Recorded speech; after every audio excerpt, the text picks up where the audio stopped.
नमस्कार साथियों, मैं दीपांकर राज आप सभी का फिर से अपने इस यूट्यूब चैनल पर स्वागत करता हूं और आप सभी को आपकी आने वाली सभी परीक्षाओं के लिए शुभकामनाएं देता हूं। आज के इस वीडियो में मैं नीट परीक्षा पर चर्चा करूंगा। मेडिकल फील्ड में जो एस्पिरेंट अपना कैरियर बनाना चाहते हैं, उनके लिए आज का वीडियो बहुत महत्वपूर्ण है। अतः मेरी आपसे ये गुजारिश है कि आप इस वीडियो को शुरू से अंत तक देखिए। इस वीडियो में मैं नीट परीक्षा से संबंधित संपूर्ण जानकारी को एक सरल भाषा में और कम समय में आप लोगों के सामने रखने की कोशिश करूंगा। देखिए, बचपन से हमें ये सिखाया जाता है, हमारे पेरेंट्स द्वारा हमें हमेशा मोटिवेट किया जाता है कि बेटा आपने बड़े होकर डॉक्टर बनना है, आप बड़े होकर डॉक्टर या इंजीनियर बनोगे। तो आप अपने इस डॉक्टर बनने के सपने को किस माध्यम से पूरा कर सकते हैं, इसके लिए आपको कौन सी परीक्षा देनी होगी और किस तरह आप मेडिकल कॉलेजेस में एडमिशन ले सकते हैं, उस संपूर्ण प्रक्रिया को मैं इस वीडियो में आप लोगों के सम्मुख रखने का प्रयास करूंगा। इस वीडियो में मैं नीट परीक्षा से संबंधित संपूर्ण जानकारी, इसका पेपर पैटर्न, सिलेबस वगैरह पर और इसके जो एलिजिबिलिटी क्राइटेरिया है उस पर इस वीडियो में चर्चा करूंगा। तो आप इस वीडियो को शुरू से अंत तक देखिए, ठीक है। तो मैं इसकी शुरुआत करता हूं। जो इस वीडियो का मैंने जो शीर्षक दिया है आज के वीडियो का, वो है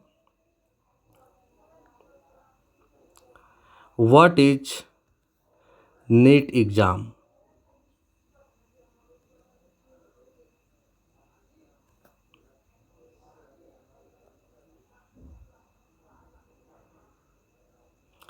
व्हाट इज नीट एग्ज़ाम,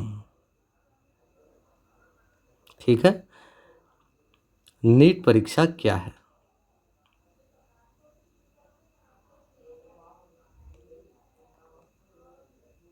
इस पर हम इस वीडियो में विस्तार से चर्चा करेंगे।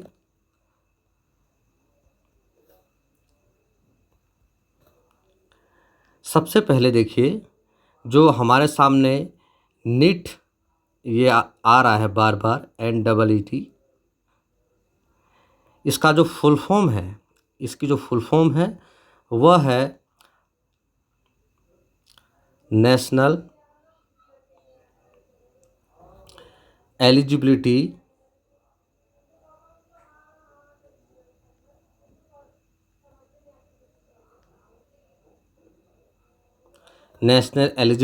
कम एंट्रेंस टेस्ट।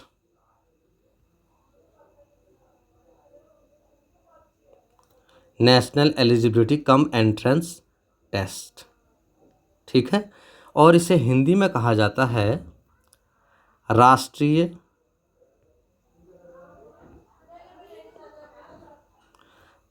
पात्रता सह परीक्षा।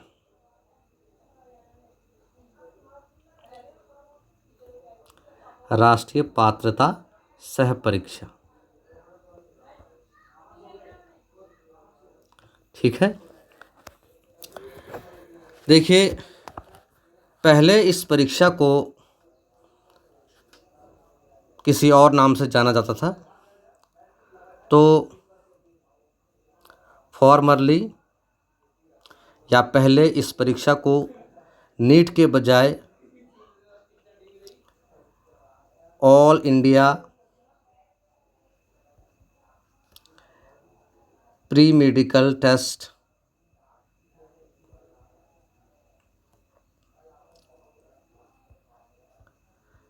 या शॉर्ट फॉर्म में AIPMT नाम से जाना जाता था, परंतु 2013 के बाद इसे नीट परीक्षा कहा जाता है, ठीक है।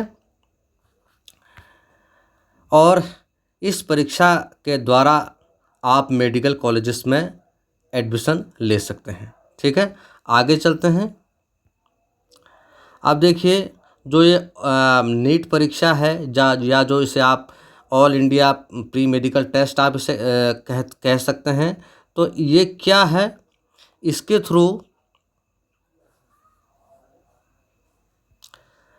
इस all India pre medical test या नीट एग्ज़ाम के थ्रू आप मेडिकल कॉलेजेस में एडमिशन ले सकते हैं। ठीक है, तो ये जो टेस्ट है वो all India pre medical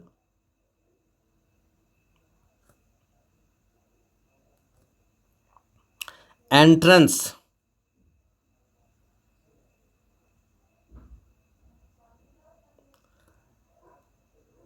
test, ठीक है, ये all India pre medical entrance test है। किसके लिए? For admission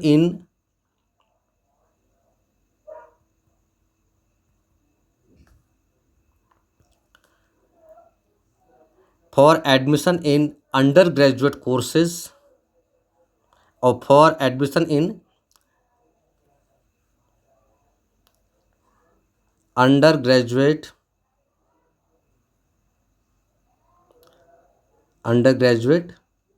medical courses.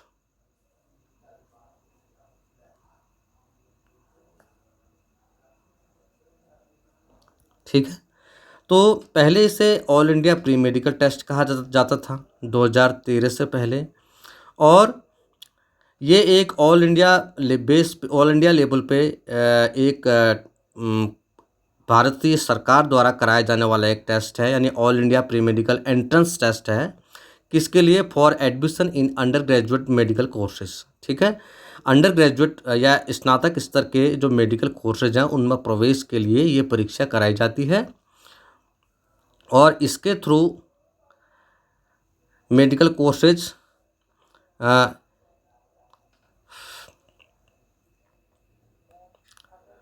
ये all India pre medical entrance test है for admission in under graduate medical courses in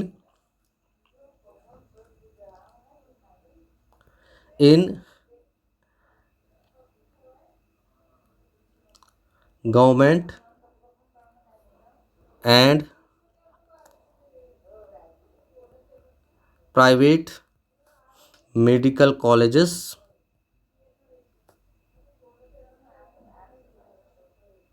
in India.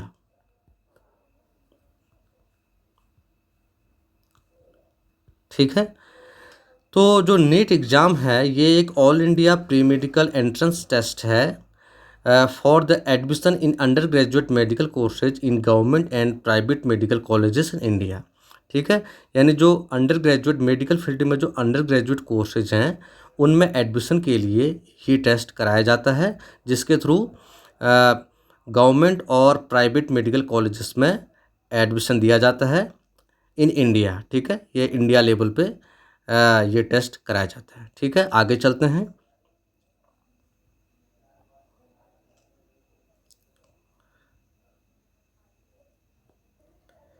देखिए, इस टेस्ट की मेरिट के बेस पे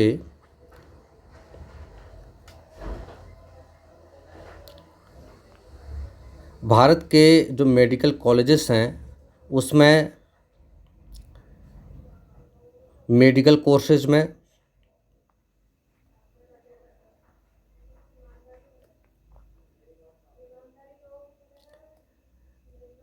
लाइक MBBS, डेंटल कोर्सेज,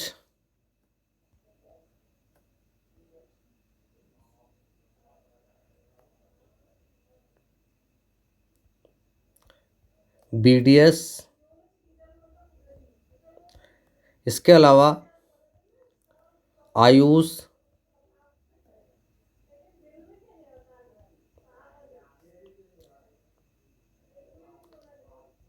इसके अंतर्गत BAMS, BUMS और BHMS के जो अंडर ग्रेजुएट कोर्सेज हैं इनके फर्स्ट ईयर में एडमिशन दिया जाता है। ठीक है, यहाँ जो आयुष कोर्सेज हैं उसमें उसके अंतर्गत BAMS यानी जो आयुर्वेदिक में अंडर ग्रेजुएट कोर्स है। उसके बाद BUMS यूनानी चिकित्सा में अंडर ग्रेजुएट कोर्स है और BHMS होम्योपैथी में अंडर ग्रेजुएट कोर्सेज हैं। इन सभी में प्रवेश नीट परीक्षा के स्कोर के आधार पर दिया जाता है। ठीक है, आगे चलते हैं।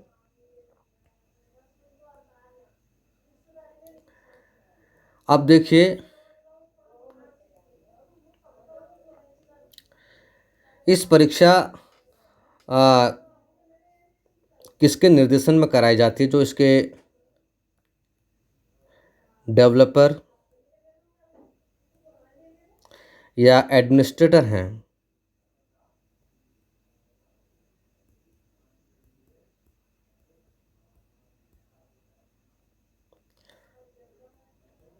वो है NTA। NTA के द्वारा ये परीक्षा वर्तमान में कराई जा रही है 2019 से। ठीक है, 2019 से प्रेजेंट तक। ठीक है, 2019 से अब तक या वर्तमान में यह परीक्षा NTA द्वारा कराई जा रही है पूरे भारतीय स्तर पे। और जो NTA का जो फुल फॉर्म है, ये भी आपने जानना ज़रूरी है। तो ये है नेशनल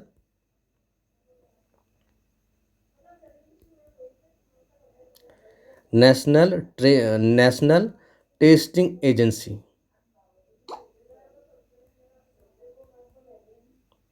नेशनल टेस्टिंग एजेंसी। ठीक है, तो जो इस परीक्षा के जो एडमिनिस्ट्रेटर या डेवलपर है वो है नेशनल टेस्टिंग एजेंसी, जिसके द्वारा यह परीक्षा 2019 से कराई जा रही है और वर्तमान में भी NTA के निर्देशन में ही यह परीक्षा कराई जा रही है। ठीक है, यहाँ पर एक और पॉइंट मैं डिस्कस करना चाहूँगा कि 2013 में हालांकि ये नीट परीक्षा की शुरुआत भारतीय सरकार द्वारा की जा चुकी थी, लेकिन इस परीक्षा के आयोजन के लिए कोई एक निश्चित संस्था नहीं थी। तो NTA से पहले 2013 से 18 तक, ठीक है, 2013 से 18 तक इस परीक्षा का आयोजन CBSE के द्वारा किया गया। ठीक है, CBSE के द्वारा कराया जाता था। CBSE यानी central board of secondary education.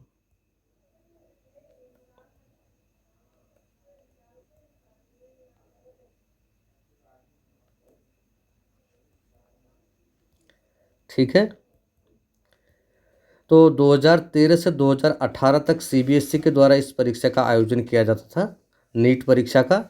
लेकिन 2019 से NTA के द्वारा नीट परीक्षा का आयोजन अखिल भारतीय स्तर पर कराया जा रहा है। ठीक है, आगे चलते हैं।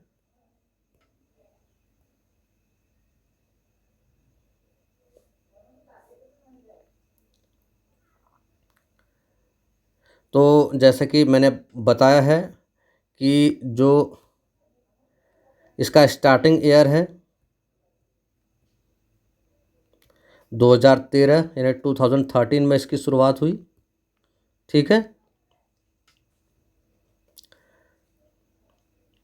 लेकिन कुछ राजनीतिक कारणों के कारण जो 2014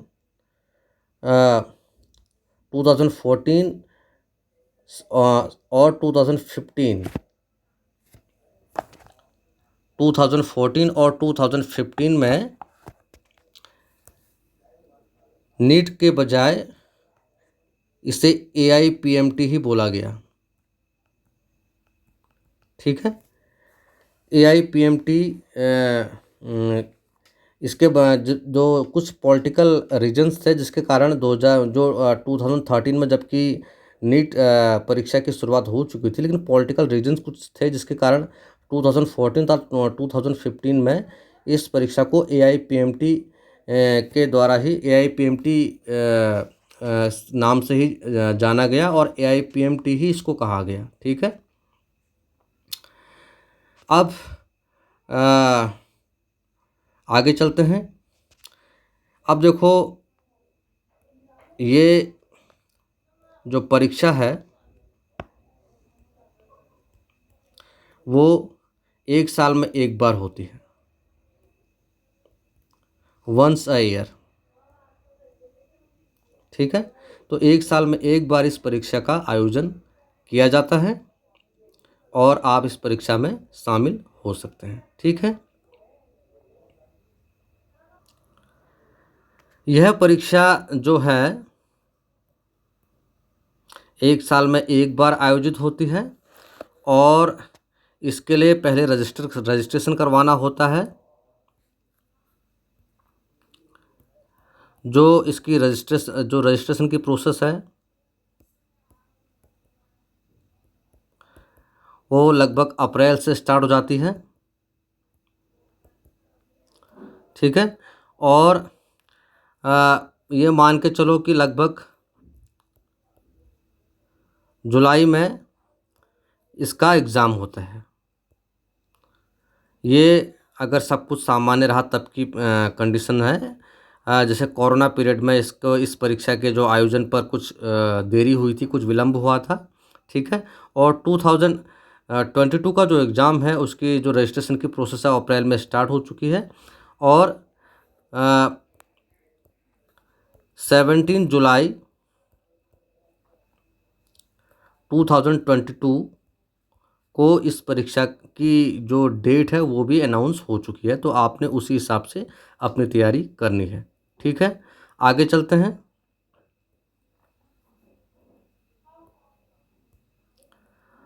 अब मैं आता हूँ इस परीक्षा के एलिजिबिलिटी क्राइटेरिया पर। ठीक है।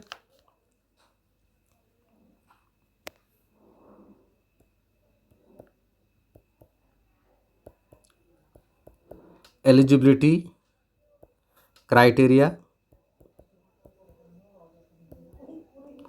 For NEET exam.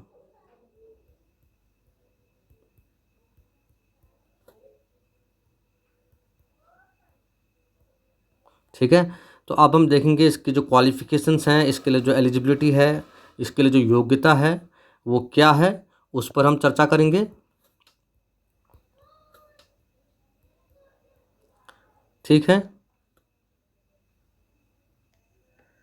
देखिए, एलिजिबिलिटी जो इसके लिए है, सबसे पहले तो जो नेशनलिटी है, ये एग्ज़ाम इंडियंस के लिए है। तो एस्पिरेंट की जो नेशनलिटी है वो इंडियन होनी चाहिए। ठीक है। और एस्पिरेंट को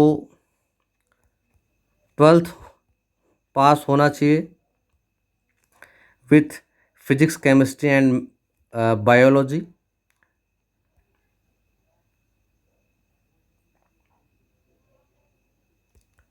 physics, chemistry and biology and English.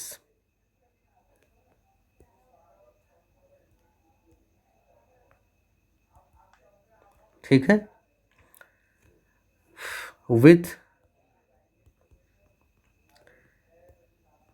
50% marks. ठीक है। With 50% marks in each subject.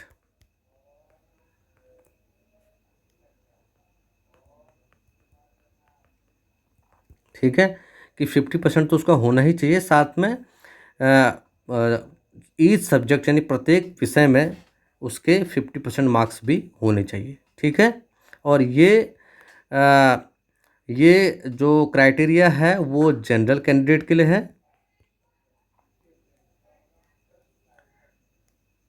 ये जनरल के लिए है। ठीक है। जो SC, ST, OBC के लिए जो क्राइटेरिया है उसमें 12th with PCB and E with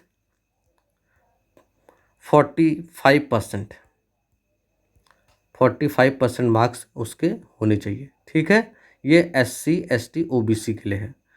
ठीक है,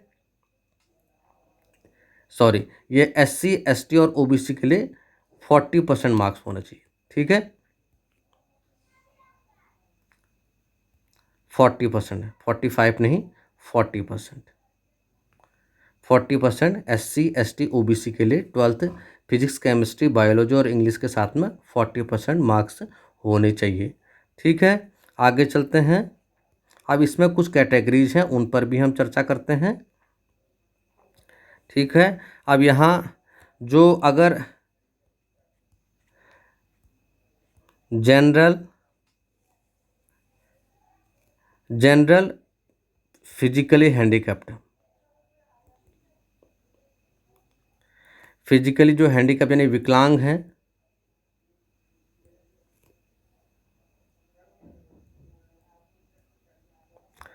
उसके लिए जो क्राइटेरिया है वो 12th PCB 45% होना चाहिए। ठीक है, और SC ST OBC जो फिजिकली हैंडीकैप्ड हैं,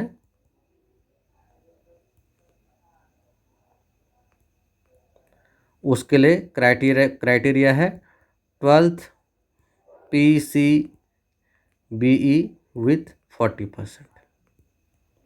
ठीक है, तो ये आपका जो एलिजिबिलिटी क्राइटेरिया है। आगे चलते हैं। एजुकेशनली जो एलिजिबिलिटी का क्राइटेरिया है वो ये है। अब इसमें जो 12th है, जो 12th की जो हमने क्राइटेरिया वो हमने डिस्कस कर लिया। अब हम इसके डिस्कस करते हैं एज। ठीक है, इसमें एज कितनी होनी चाहिए इस एग्ज़ाम के लिए? एज होनी चाहिए 17 to 25। 17 to 25 ईयर्स अगर आपकी एज है तो आप इस परीक्षा में शामिल हो सकते हैं। और जो 5 ईयर्स एज रिलैक्सेशंस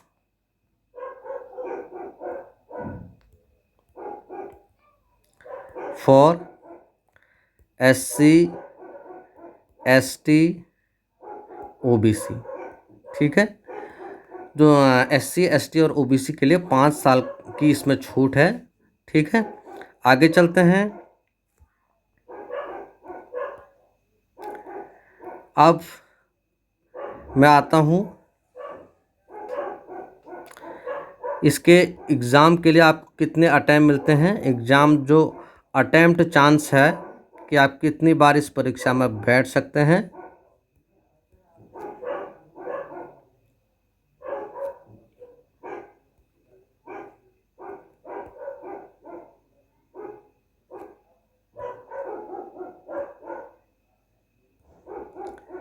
वो है 3 टाइम्स। आप 3 बार इस परीक्षा में बैठ सकते हैं। ठीक है, तो ये थी कुछ एलिजिबिलिटी क्राइटेरिया जो नीट एग्ज़ाम के लिए आपको बैठने के लिए एलिजिबल करता है। ठीक है, अब हम डिस्कस करते हैं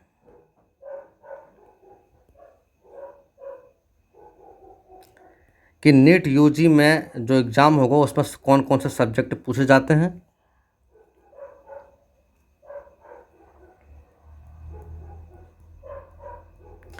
नीट यूजी सब्जेक्ट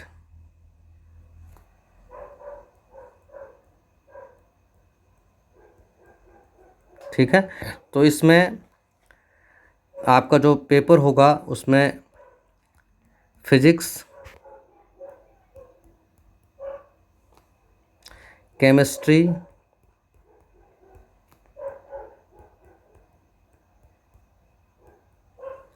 और जूलॉजी और बॉटनी, ठीक है।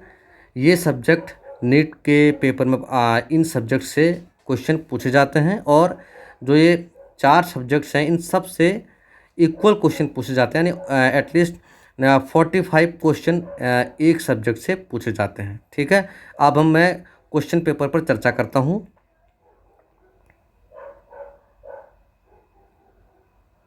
ठीक है,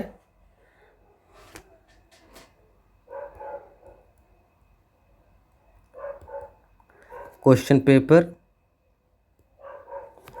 एंड मार्क्स, ठीक है, इस पर हम चर्चा करते हैं।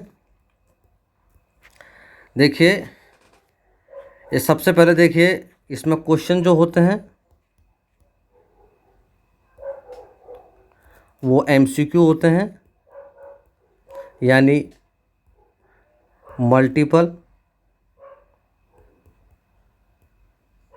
मल्टीपल चॉइस क्वेश्चन,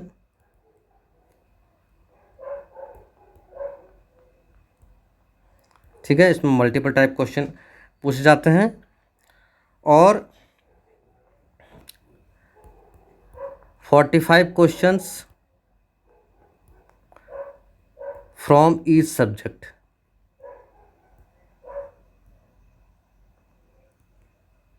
हर एक सब्जेक्ट से 45 क्वेश्चन पूछे जाते हैं, ठीक है। आगे चलते हैं और 4 marks for each questions, her questions के लिए 4 मार्क्स होते हैं, ठीक है। अब मैं यहाँ पर सब्जेक्ट की चर्चा करता हूँ।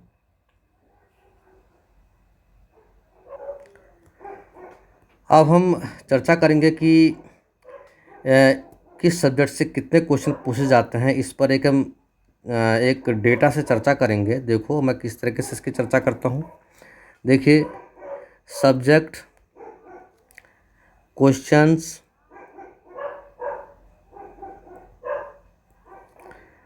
मार्क्स, फिर नेगेटिव मार्क्स, राइट और मिस, ठीक है, इस तरीके से। तो पहला फिजिक्स,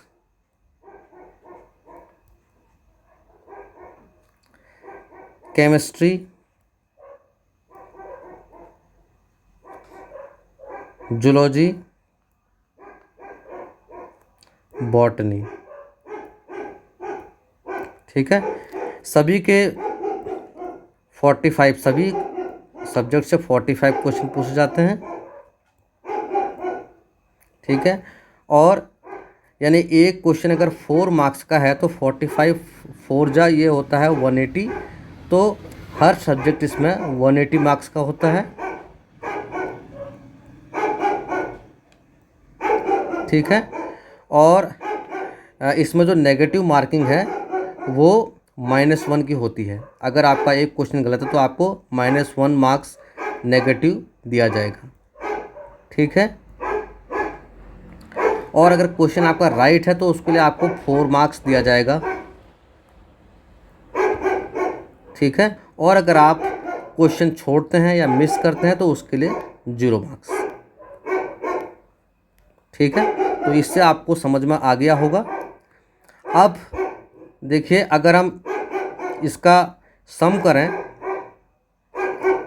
तो आप देखते हैं यहाँ पर ये 180 क्वेश्चंस होते हैं और इसके लिए जो मार्क्स हैं 180 क्वेश्चन और इसके लिए मार्क्स हैं वो 720 हैं, 720 मार्क्स, ठीक है। तो 180 सवालों का ये पेपर है और 720 मार्क्स का ये पेपर होता है, ठीक है। 180 सवाल हैं और 720 मार्क्स का ये पेपर है और इसी 720 मार्क्स में से आपका जो स्कोर आता है उसके बेस पे आपकी मेरिट बनती है। आगे चलते हैं।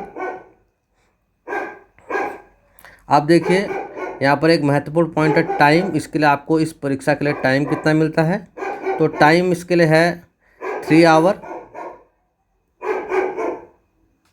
ठीक है, दिन में ये टाइम कौन सा होता है ये डिसाइड बाद में होता है कि 3 आवर्स में 3 घंटे का टाइम आपको दिया जाता है। ठीक है, इसके अलावा जो लैंग्वेज और मीडियम जिसे बोलते हैं आप कि किस किस मीडियम में परीक्षा होती है, तो पूरे भारत में 11 लैंग्वेजेस में ये परीक्षा कराई जाती है। ठीक है, इन 11 लैंग्वेजेस में अब ये लैंग्वेजेस का ध्यान आप देखिए, हिंदी और इंग्लिश के अलावा कौन कौन से लैंग्वेज में पूरे भारत में ये परीक्षाएं कराई जाती हैं अलग अलग रीजन्स में। तो ये 11 लैंग्वेजेस हैं, हिंदी, इंग्लिश,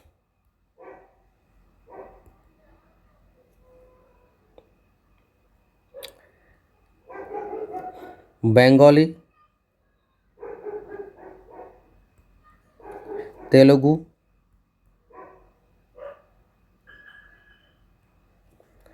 कन्नड़ा,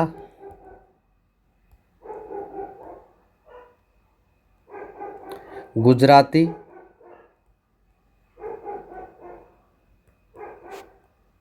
तमिल, असमिया, मराठी, उड़िया एंड उर्दू। तो इतनी भाषा में ये परीक्षा कराई जाती है। ठीक है,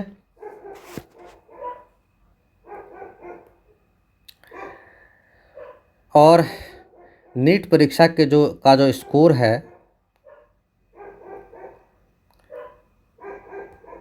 वो आपने 720 में से ही उसकी गिनती होती है।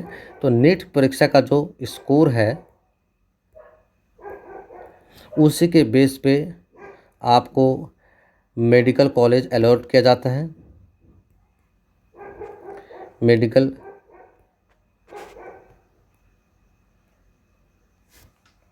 अलॉटमेंट।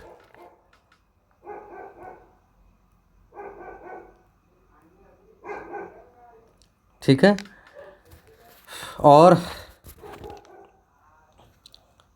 जो नीट की जो मेरिट है,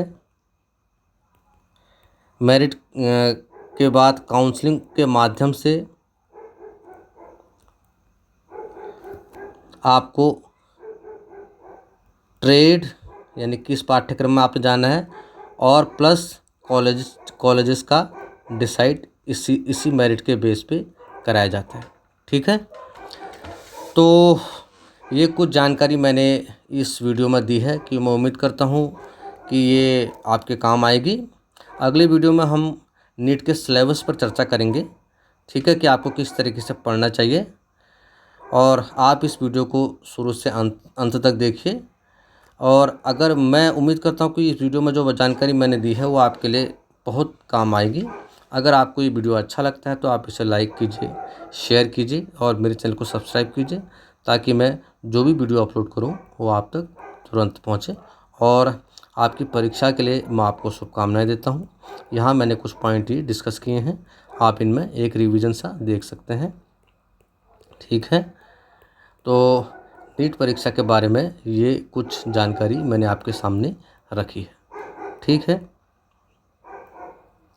नीट परीक्षा, तो आप इस वीडियो को शुरू से लास्ट तक देखिए। और मैं उम्मीद करता हूँ कि इससे नीट परीक्षा के बारे में कुछ जो प्रश्न आपके दिमाग में अभी तक आ रहे थे, काफ़ी कुछ इसमें मैंने उनका जवाब दिया है। और आगे भी मैं वीडियो ऐसे बनाता रहूँगा जिससे कि आपको आपके परीक्षा के लिए कुछ लाभ मिले और कुछ जानकारी मिले। ठीक है, तो बाकी की जानकारी मैं अगली वीडियो में दूंगा। बहुत बहुत धन्यवाद आपका। नमस्कार।